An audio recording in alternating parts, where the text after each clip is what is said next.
The crop tool can come in quite handy whenever you find that you haven't quite gotten the right focus or center of interest in your photographs. This is an image that I found on photospin.com. I simply did a search for mountains.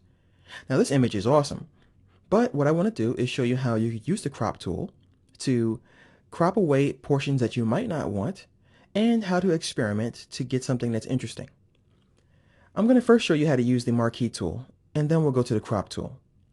So with the marquee tool, what you can do is click and drag out a center of interest like so. And then you can go to the image menu and choose crop.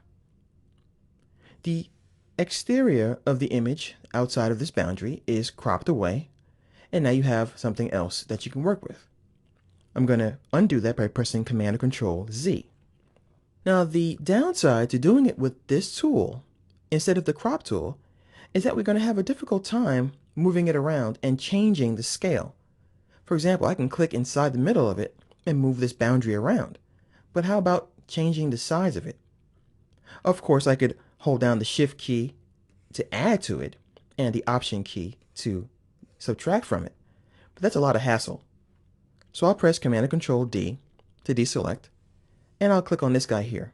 This is the crop tool. Now I can click and drag and not worry about where I left off because I have handles available.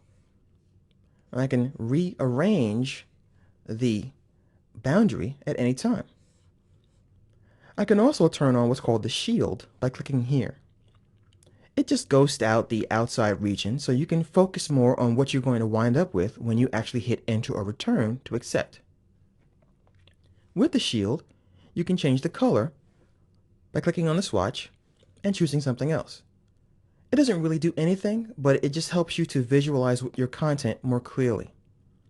Once again, click on the handles and change the size. You might want this to fit into a picture frame that you have. Or you just simply might want to do something that might look great on a magazine cover.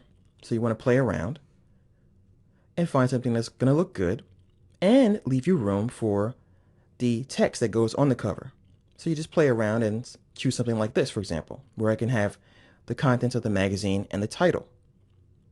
Once I'm happy, enter or return, and I can press Command or Control Z to undo. And that's how you use the crop tool to trim away portions of your image.